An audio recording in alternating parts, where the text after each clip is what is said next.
Good evening, friends.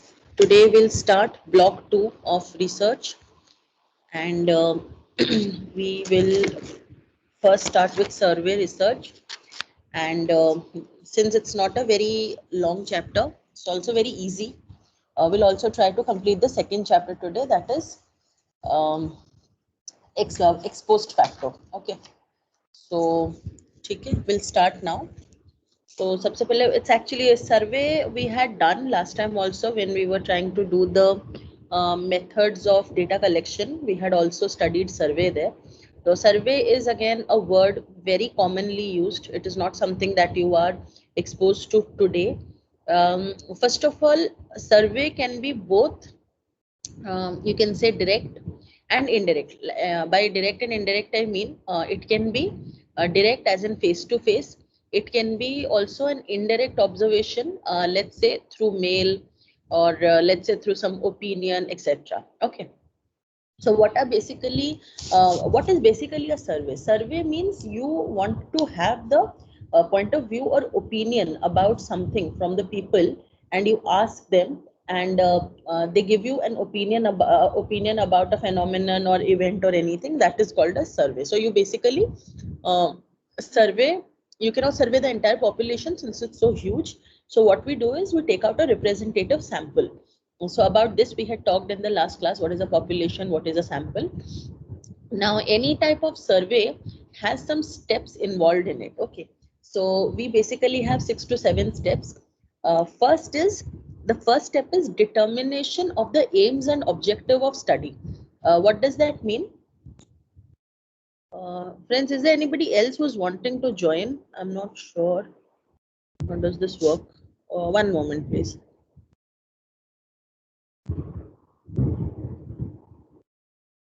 Okay, Yeah, but Reen is waiting in the waiting room. I think we okay. have to accept her. Just accept her. That's it. Actually, I'm not getting the option to accept. Okay. I think Swapnil will be able to do it because he's the administrator. No? Okay. No, I accepted for you people, but I'm not able to see the option for her. Okay, Oh, I'll just join again. Maybe it'll show then.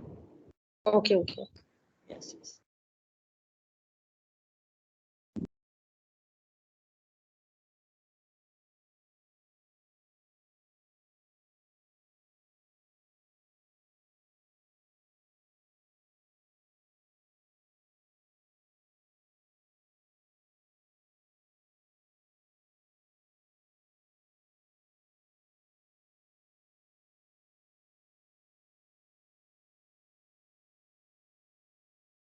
Yes.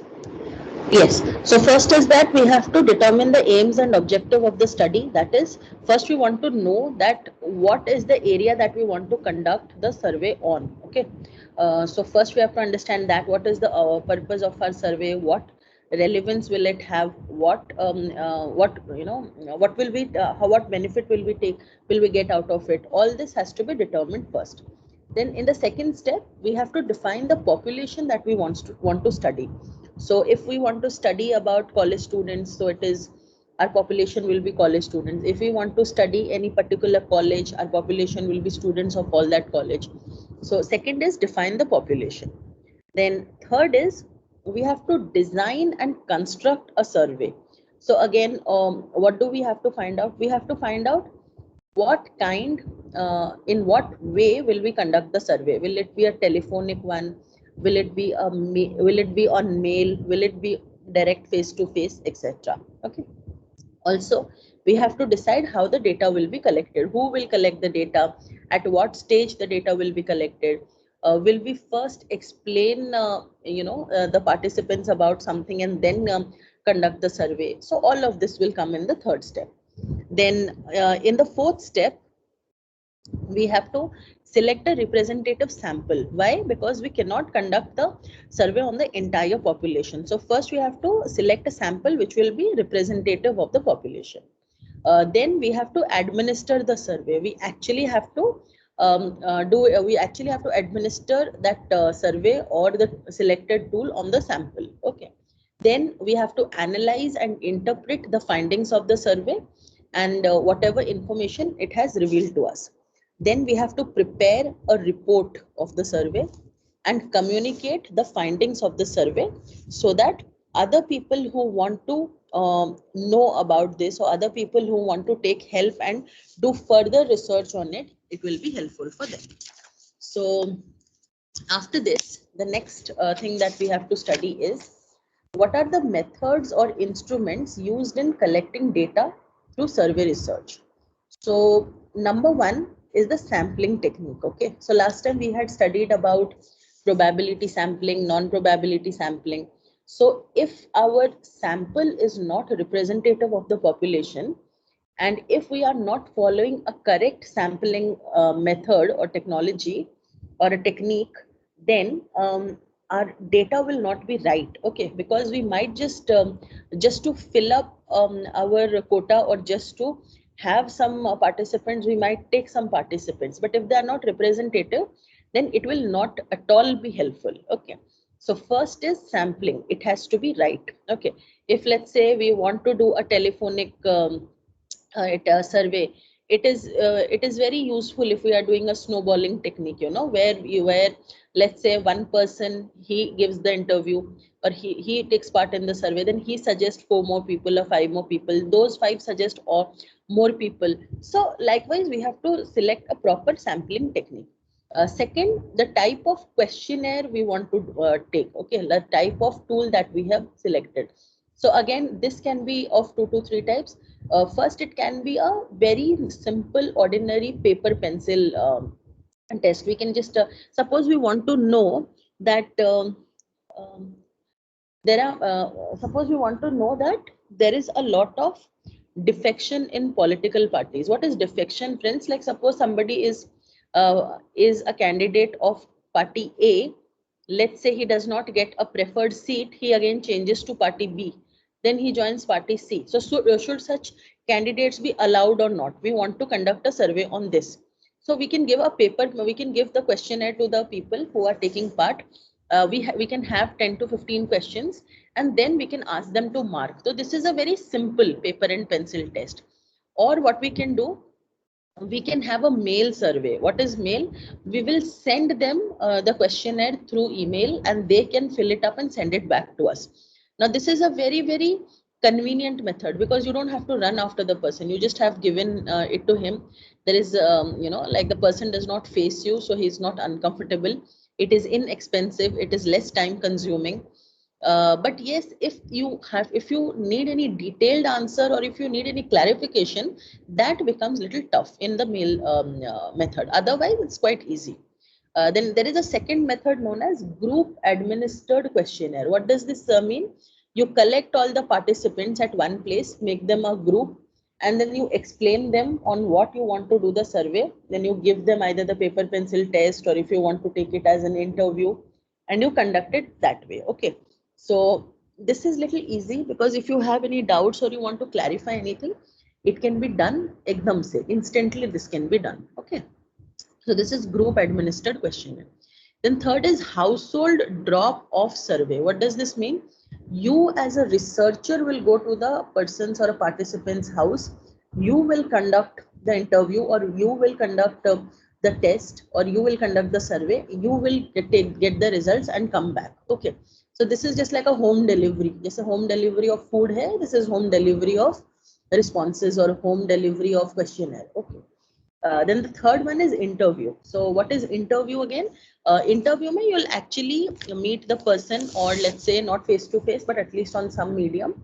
And then you ask him about the event or the phenomenon, and the person will answer. So interview mein it is little better, because you can always have a follow up. You can also ask the person if you need any detailed clarification or anything. Again, interviews mein jo questions hain, they can be of 3 types. Okay, or they can be conducted in 3 ways. Number one is a structured interview. What is a structured interview? Structured interview mein everything is very planned. What questions you will ask, what would be the wording of the question, किस question के बाद कौन सा question पूछना है, let's say how many questions should be there. This is all very planned. It is very structured, very organized. Then there is something known as unstructured interview. It is exactly how the participants decides to take the interview ahead. Suppose you ask him, what do you feel about defection of the political party candidates? Suppose he tells you, no, I don't think it's good. Then you ask why. Then he might give you a reason. You can again make a question out of that question and ask him or her. So that is unstructured interview, where it is in a very informal atmosphere, and the response of the sample actually gives a clue to the researcher to ask the next question. Then telephonic interview. What is telephonic interview? You conduct the same thing, either structured or unstructured, over the telephone. Okay, so it saves a lot of time and money. Also, it is very, very direct. It is very direct, and you get the answers also very quickly. Okay. Next, we come to what are the types of survey research. So we don't have many types. We just have two to three types. So first is we have studied one that is known as longitudinal survey. We had done this, and one more is cross-sectional survey. So what is a cross-sectional survey? Cross-sectional survey is when the researcher wants to collect data from varied or different types of groups. Okay, so for example, suppose a researcher wants to study the effect of socialization of children of different age groups. So what the person can do, he can have socialization of children as the main priority, and then he can choose standard 3 students, standard 4 students, standard 5 students, standard 6 students. So he's choosing a variety of groups to find out how they respond to socialization. Okay, so this is again less time consuming, and also it is very economical. Also, attrition of subjects is very, very less. You hardly have any loss of subjects. Then what is longitudinal survey? Longitudinal survey is the same sample is studied over a very large period of time. Suppose you want to know the effect of rewards and punishment on children, you take children of standard 2, and then you continue that the same children again in standard 3, in standard 4, and you just see how do they perceive being rewarded or being punished. Okay, throughout their growing up years. Now this is very, very time consuming, very costly also. Also many a times there is a loss of subjects. Now when the child is in 7th standard, he might find it very embarrassing to admit that he received punishment or something. He does not want to tell you the details. He does not cooperate with you. He does not come for the study. So it's very, very, very tough. Okay. So longitudinal study is actually very time taking. Okay. Now again, longitudinal survey के फिर 3 types हैं. One is known as trend studies, one is known as cohort studies, and one is known as panel studies. Okay. So what is a trend studies? Trend studies is, oh, sorry, let me write it down because this is quite new for you.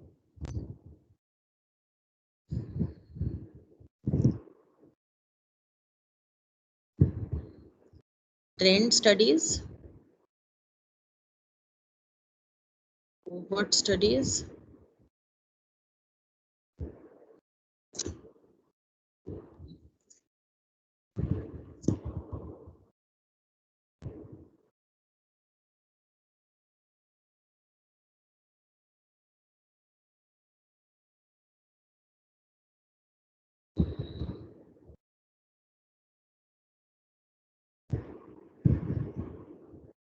okay. So friends, what is a trend studies? Trend studies is when you are trying to, see a trend. Okay, when you are trying to see a trend in a population, or when you are trying to see a particular kind of a event in a population. So here what happens, it is a sort of, okay, let me just give you an example of trend study. Let's say, just one moment, let me simplify it a bit.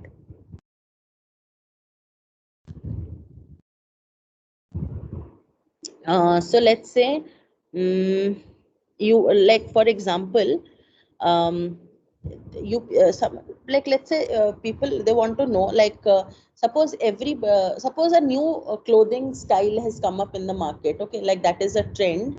So what they will do is, they have selected a population, like suppose they have selected all the boys and girls from age group 18 to 25. That is the population, okay, of a particular city, let's say. Again, they have divided it into, let's say, various colleges. अगर उस पूरे population में they have taken 15 colleges. So first they will select college number A and find out their attitude towards this new clothing line or new clothing habit. Again, they will take out another group from the same population, probably college B, then college C, then college D at different times, just to know how this trend is actually being looked at in the society. Okay, so that is a trend studies. Then next we come to what is a cohort study. See, cohort basically means it is some characteristic that people of a group have in common. So basically they take cohort as an age. That is the most common cohort studies. Cohort studies mein basically the age is always kept as a constant. So suppose they want to see that same group of people who are all born in, let's say, 2000, they are age is kept constant. First, let's say for the first study, their attitude towards old Bollywood movies is studied. Okay. Again, the same people of the same age group, they will again their attitude towards a different thing will be studied. Probably cell phone usage in school. Okay. So they are the same group again. They are the same age. Only a different aspect of study is being exposed to them. Okay, that is a cohort study. Then what is a panel? A panel study is जैसे we have a what basically panel का मतलब होता है judge. Okay, तो अगर हम let's say we keep the judges as constant and we ask them to judge various events. जैसे मान लीजिए suppose we have a new clothing, let's say, or let's say new product. Let's say we have a new food product called pasta. Now pasta was something very uncommon back in 95, 96 or 2000. So suppose we know that we have 5 people who are very much interested in cooking and culinary skills. तो हमने वो 5 लोगों को constant रखा. 2000 में हमने उनको पूछा कि what do you think about pasta? So suppose they gave us some health benefits, some side effects, etc. Then the same 5 people as judges in 2003 were asked, what do you think about burger? Okay. Again in 2005 or 7, let's say 2007, they were asked, what do you think about iced tea and cold coffee? Right. So panel mein the panel remains same, but whatever you want them to judge, that keeps on changing. Okay. Either in a very short period of time, also it can be a longer period of time. Like just say a very good example is like Indian Idol and all this. You will see for few 5 to 6 seasons, it will be the same set of judges, but the format of the show would be changed slightly. Okay, so this is what is panel studies. Okay, so these three are there for longitudinal. Then the next subtopic we come to is constructing a survey research. So how do we construct a survey research? So what all we need to decide? Number one, we need to decide the content, that is what all questions we want to have. Second, the format, whether it's a structured one, semi-structured, interview, non-structured. What are the wordings that need to be included? Okay, whether it should be a questionnaire or interview. And also, we need to have a lot of clarity so that whenever we are conducting it, the person or the participant should not get confused with the wording, should not get confused with other things. Now, there are 4 to 5 points that should be kept in mind before constructing a survey research. So what are they? So number one is we should decide the content, scope, and objective of the question. We should select a very convenient format. Okay. Third is we should know how to frame the questions so that we can get a desired response, or we can at least get a response from the participant. Also, we should be very sensitive while preparing the questions so that nobody is hurt or nobody is offended. Okay, So these were few points that we have to keep in mind. Apart from this, types of questions that should be there in a survey research. So number one is structured questions. So I told you what are structured questions. Everything is pre-planned, everything is prepared. So usme we have something known as dichotomous question. So dichotomous matlab any question that has just two answers. Okay. Any question that has two answers. Let's say, do you like this? Or let's say, um, for example, do you think the security system in your school is, what do you think about the security system of your school? So it's either good or it's bad. Okay. Suppose these are the only two options we give. So this is a dichotomous questions. Then we come to level of measurement based questions. So यहाँ पे friends will come across three new words. Please write them down. Nominal, ordinal, and interval. Okay. So nominal means friends, it is just based on any names, any classification of persons, objects, anything that we just require to name. That's all. So suppose we have a question like, please state the category to which you belong. Whether you belong to general, whether you belong to OBC, whether you belong to SCBC, that is socially and economically backward class, or let's say SC or ST. These are just groupings. That's all, nothing else. There is no, मतलब ऐसा नहीं है कि अगर हम OBC को general के ऊपर रख दें तो it would mean something different, या ST को SCBC के ऊपर रख दें तो, या नीचे रख दें, या उसके साइड में रख दें तो it would mean something. They are just the way we name things. That's all. Okay. So one scale or one way of having the responses would be nominal. Okay, just naming them. So that is one. Then we have ordinal. So ordinal में you actually have to rank the responses. अगर मैं आपको बोलूं, जैसे आपने अगर coffee with करण ना, show का क्या नाम है? हाँ, coffee with Karan. So if you have seen the show called Coffee with Karan, so he basically asks a lot of questions like, these are the names of the actors and rate them from best to worst, or rate them from best dressed to worst dressed, or rate them from very good dancer to not that good dancer, bad dancer. So agar I give you few options, like suppose I'll tell you that, you rate these actors, like rate Amir Khan, Salman Khan, Shah Rukh Khan, and Saif Ali Khan on acting. So how would you rate? Now see, for everybody the rating would be different. Some might rate Amir Khan as the best actor, some might rate Shah Rukh Khan as best actor, or even Saif Ali Khan. Now the way you would rate or put them in order of preference, that is known as ordinal scale. Okay. And third is interval scale. What do you mean by interval? Interval means, there is a same amount of gap between each of the options. Okay. Suppose you might have seen in some questionnaires, they have questions like, I like to study. Okay. Or studying, reading storybooks or reading books is my hobby. And the options are strongly agree, agree, cannot say, disagree, strongly disagree. So please understand the gap between all the options is same.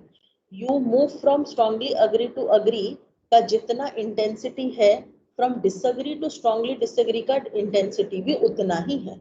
Okay, so this is interval. The gap between all the options will remain similar. Okay. So this is the level of measurement based questions. Then friends, we have filter or contingency questions. Okay. Filter or contingency questions. ठीक है. So what do you mean by contingency? See, contingency का मतलब होता है when something is dependent on the other. Okay. Also यहाँ पे filter का question का भी मतलब वही होता है. So please understand, अगर मैं आपको ये पूछूं, do you like anything about your school? अगर आप वहां पे नो बोल देते हैं, और अगर मेरा नेक्स्ट क्वेश्चन था कि what is that thing that you like about your school, तो मैं आपसे वो नहीं पूछ पाऊंगी because you have already told no to it. लेकिन अगर if you say that yes, if I ask you do you like anything about your school, if you say yes, then I will ask okay what is it. So suppose you will say uh, the atmosphere, then I will ask you okay what is it in the atmosphere that you like, is it very encouraging or what. So you understand that always the second question has to be dependent on the first. Okay, so that is a contingency question. But let's say you answer, मतलब आप पहले question में ही मुझको black out कर देते हो, या आप मेरे को ब्लैंक कर देते हो, या मेरे को कट ऑफ कर देते हो, then there is no other way that I can ask the second question. Okay, so this is filter or contingency question. Then we have unstructured questions. So I think ये सबको समझ आ गया that these are basically open-ended questions, or maybe they are not structured. Whatever the respondent will say, basing on that, will carry forward the interview. So here we have to silently probe the person. अगर वो कुछ बोल रहे हैं तो हम उनको कोई gesture या कोई body language से बोलें कि आप थोड़ा और बोलिए, verbally उनको encourage करेंगे थोड़ा clarification के लिए, या फिर we'll show some empathy for the respondent. Okay, all this is under unstructured questions. Friends, 1 minute, I'll just join in that.